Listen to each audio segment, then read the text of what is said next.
You're listening to His Empire of Dirt by Pearlandpine. Chapter 34. Michael Afton can't do this anymore. It's not fair. It really isn't. Will had been doing so well. No, Mike thinks. He recalls that Clara compared this journey to a roller coaster. There are ups and there are downs. And this is just a very, very deep downward spiral. So deep it's in the damn ocean that the Marianas Trench. He can salvage this, Mike thinks, continually eyeing the knife in the kitchen. He has to. He made a promise. He made a promise, and if he keeps repeating that sentiment to himself, this sentiment that is engraved in his bones and boiled into his blood, then it will ring true. He won't give up on Will, and Will won't give up on him, and holy crap, Mike realizes with a startling epiphany that his main motivation isn't to stop Dad, but to save Will. He has to save his best friend. He'll just die if he doesn't.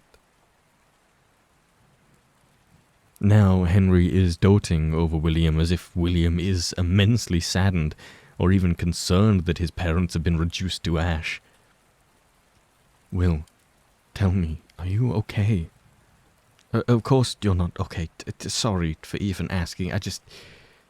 Christ, Will, I don't... And right after Christmas and... Will, I'm sorry.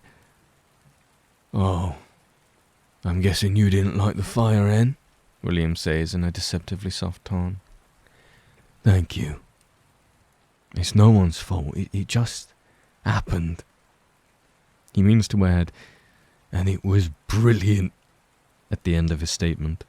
But he won't. Not while he's putting on the act.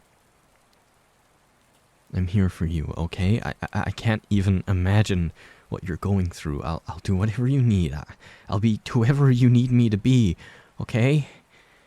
Okay, Will, I know we're not together, but I love you, Will, and I just... William interjects him by kissing him, and Mike is revolted. He just can't imagine William is using Henry like this. Using him like this again. William breaks away, and he's fondly smiling, and he says, "Thank you, love." He wants to devour Henry. He wants to break Clara. Mike knows these two things just from a single flicker in William's eyes, and he hates that he knows his friend and his father better than anyone else on the planet, because he knows him so awfully but can do nothing to stop thinking like that. Mike. I can help him. I'm not a loser. I can help him. I can help him. Well, Mike says, William's testament that he only registers he couldn't have killed his parents himself, that he would have kept going and never stopped, burned into the back of Mike's eyes, his brain, his soul. We need to talk. I would really prefer if we didn't, he says. And when Henry isn't looking, he smiles devilishly. And when Henry turns back around, his face softens. Really, Fritz, as a friend, I'd appreciate it if we didn't talk about it. Of course, Henry answers. We'll do whatever you need, okay? Whatever you need. Quite. He hums a tune and puts the record player back on, swaying to himself, scratching at his scars. Bella and Clara return, backpacks in tow, and William smiles and saunters over to Clara, kissing her passionately, and she looks so concerned, and if Mike didn't know any better, a little scared. Mike turns to Bella. She's his only ally that is uncorrupted by William Afton's grave obsession. With a beat of his eyelids and a serendipitous shake of his head, he communicates all that he needs to. Something bad is going to happen, and we need to help him. And Bella stares back at Mike. and when no one is looking, she nods. There are 4 days until New Year's. Bella and Mike volunteer to go get groceries, using it as a guise to discuss the events of the past few days. "Bella," Mike says, pulling at his hair, "I am so fucking worried." "I am too," she concurs, tossing some pasta into their cart. She shakes her head and frowns. He's not being himself." "Well, maybe he finally is being himself and we've been too blind to see." "I'm really scared for him. I don't know what it's like to hate your parents or to have parents that beat you, but I don't think his reaction is natural. No. He's made so much progress, and I'm worried it's all gonna fall apart." Mike heaves. "I won't let it, though. We've come too far. We don't get to go through all of this only for it to fucking fall apart." "Agreed. What can we do, Fritz?" "Honestly, I don't know." Mike's poor posture reflects his sense of defeat.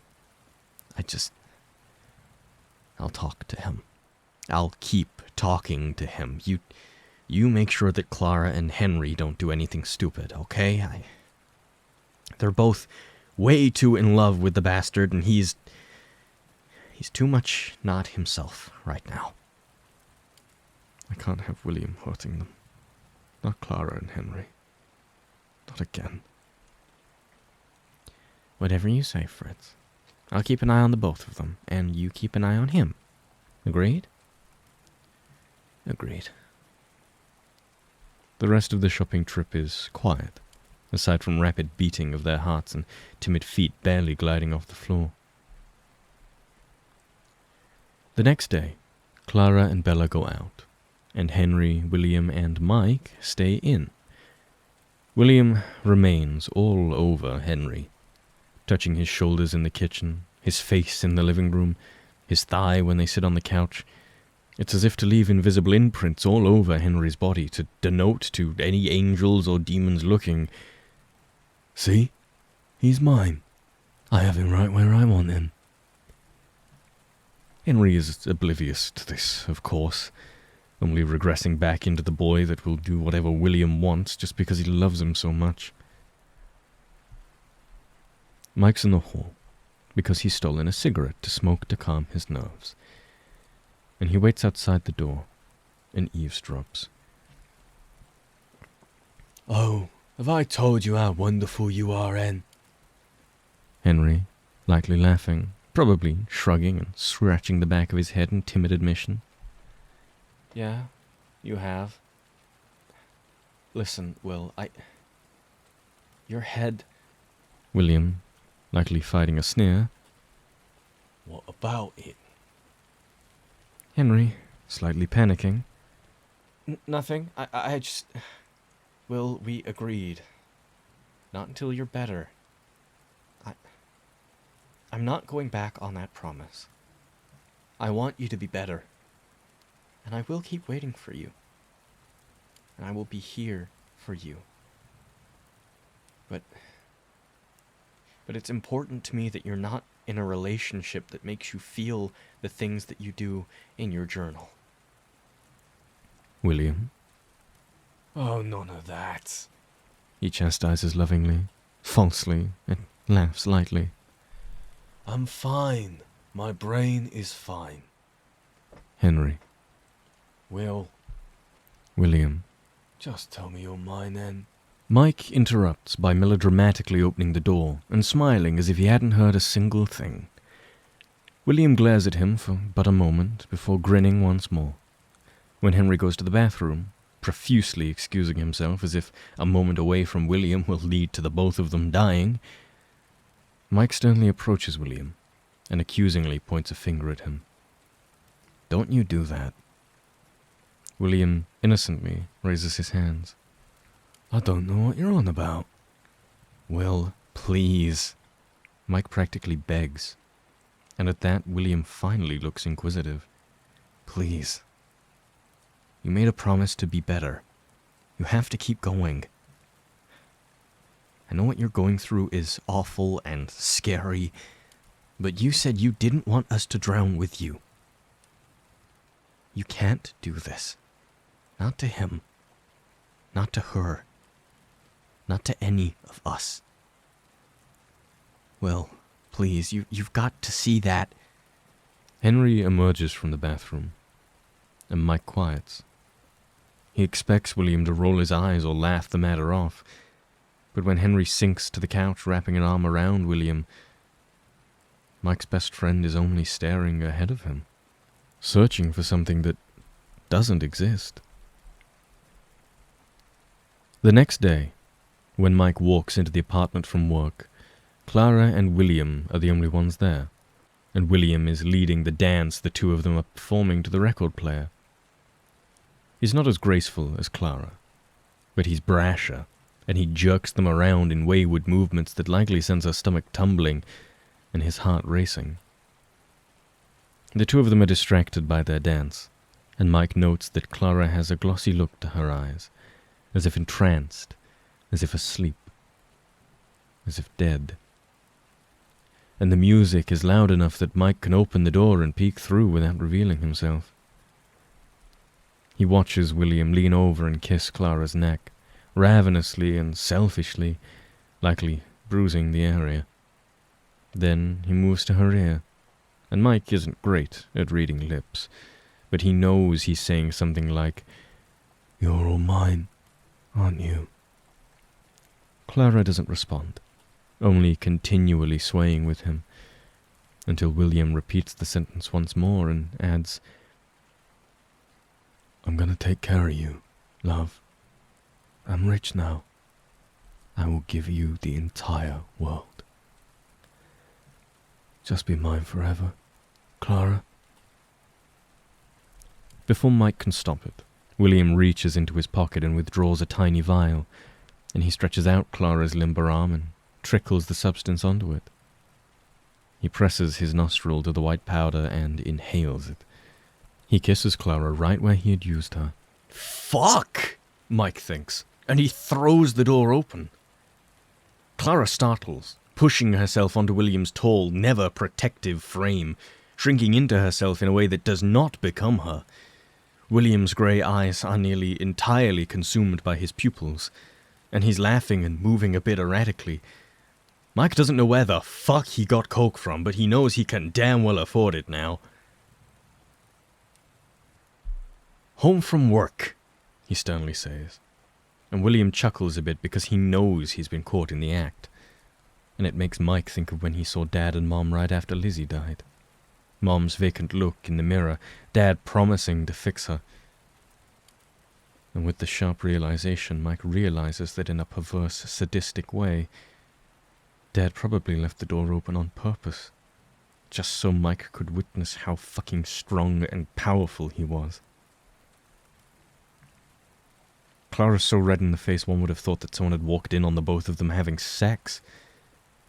She looks to William, just like Mom looked to Dad, and William says, "I see that."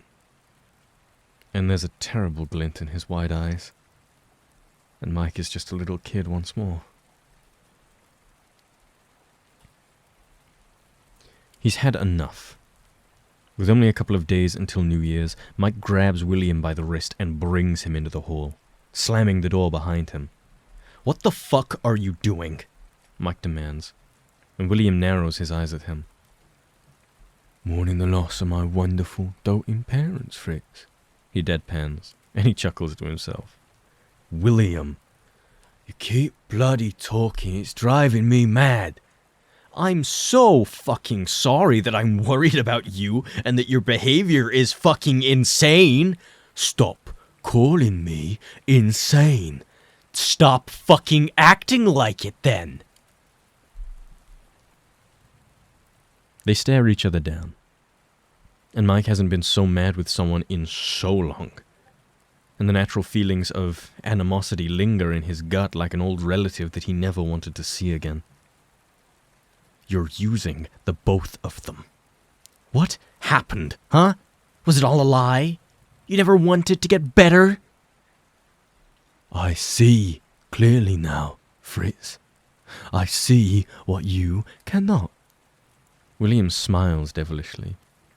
They were what was holding me back. All of my fear, all of my restrictions. I'm finally free, Fritz. I'm not bloody drowning any longer. Why can you not be happy for me? You're not drowning because I pulled you out of the water, Mike snaps. You're not alive because your parents are dead. God, give yourself more fucking credit than that. William scowls and rolls his eyes, without a retort because Mike has technically given him a compliment. What happened to being better? What happened to being decent?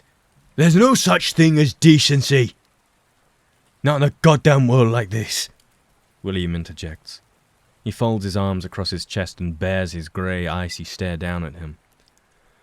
I live in a fucking world where I emerged from corpses. I live in a world that hates Henry for the way he is, that punishes Clara for caring, and that kills Bella because she's too nice. We live in a shitty fucking world, Fritz. And we cannot be decent in it. We live in a world with monsters. His smile grows, weeds in a garden. But now, my monsters are dead. I'm finally free. I no longer have anything to fear. I'll never die. Not like them. Not like the monsters. I don't need to get better. The rest of the world needs to catch up with me. Then he lowers his voice and almost frowns. Fritz, I have been horrified my entire life. Of my parents. Of my brain. My bloody brain. But I realised when I got that news. The thought of death made me so happy. So why fight it? I am the grandest of them all. I shouldn't need to fix what others deem to be wrong with me. I thought you couldn't live like this anymore. You're correct. I cannot. So I will not live like this. Fighting against the natural parts of my brain and my soul that coerce me to joy. No, Fritz, friend, I am gonna take everything and more. Finally, I can take. And no monsters or bombs or corpses loom over my shoulder that can punish me if I do.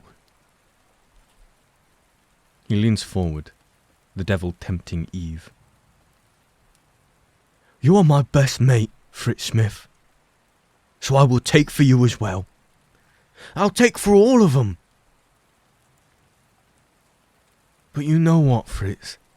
William jabs a finger at Mike's chest. You lot are mine. This world is going to take you all from me, and I cannot have that. I will kill them all, Fritz, do you hear me? I will kill everyone in the world so that you can all stay safe. Can stay mine. Mike's sick. He thinks he's dying all over again. Because he has lost them. He truly has. Will's not just sick. He's not just choosing to not be decent. He's succumbed. And they'll all lose because of it. Well, Mike says, his throat dry. I suppose after everything we've helped each other with, it's just over? Don't be melodramatic. William rolls his eyes and chuckles like the matter is entirely mundane. I've helped you, Fritz, I really have. You're not allowed to die, not anymore. You're not allowed to die when your soul belongs to me. Mike nods. He wants to vomit. He pushes past William and walks inside of the apartment, sitting on the couch. Bella's saying something, but he's not listening.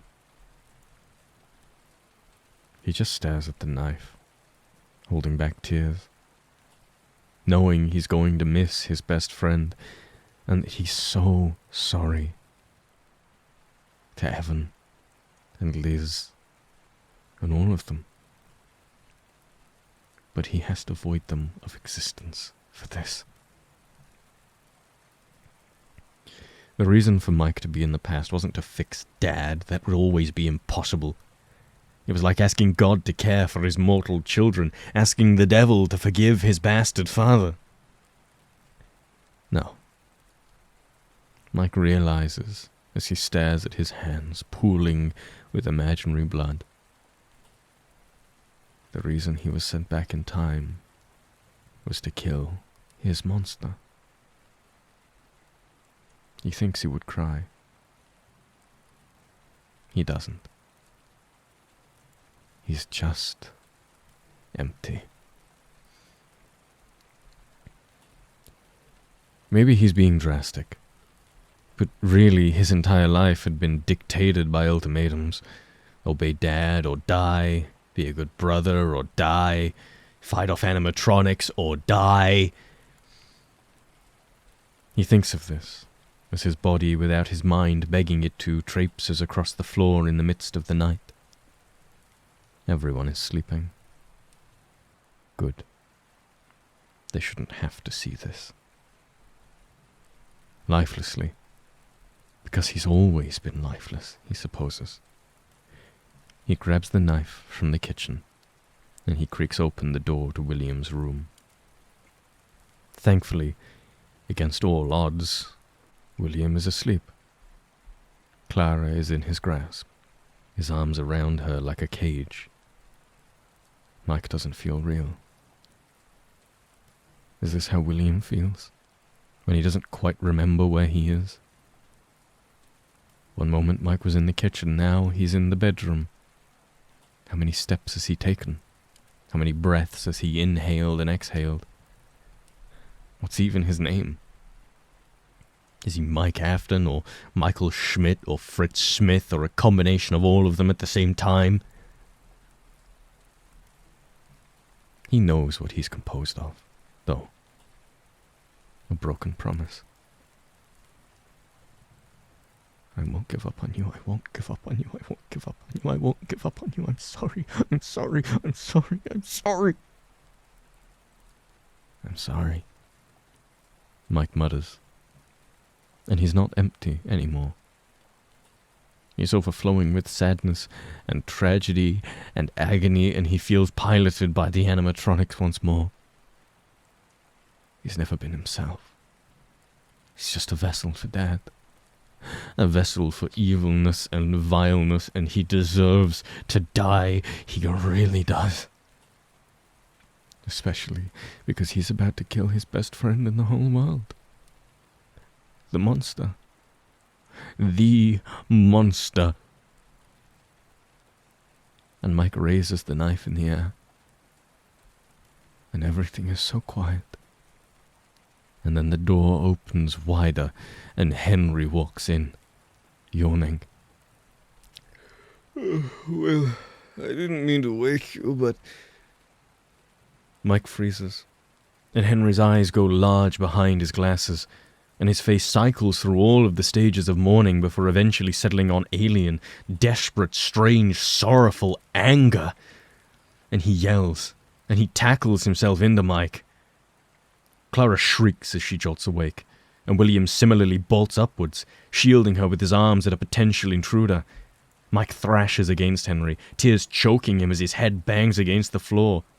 Henry, stop! He's going to... What the hell is wrong with you? Henry demands, and he sounds like he's sobbing, and he wrestles for the knife in Mike's grip. Fritz! Clara yells in disbelief, and Bella has too joined the scene, covering her mouth in shock. Fritz? William says, speaking as if in a dream. Henry, stop! Mike cries, and he manages to wrench himself free, but Henry is too mad and too strong, and he winds his fist back and punches Mike against the chest. Regret flashes on Henry's face for a single moment, before anger and disbelief conquers him again. He's going to fucking kill us all! He's going to... Henry punches him again, because Mike is still holding the knife. This time the punch lands squarely on Mike's face, and he stumbles against the wall. And his body isn't here. He's not present. He's... No. No. No, no, no, no, no, no, no, not again! I can't fail again! I can't go back there again! His body moves as if thrashing in a ball pit. He can feel the plastic orbs around him as amputees feel phantom limbs. They're all around him, suffocating him, not quite there.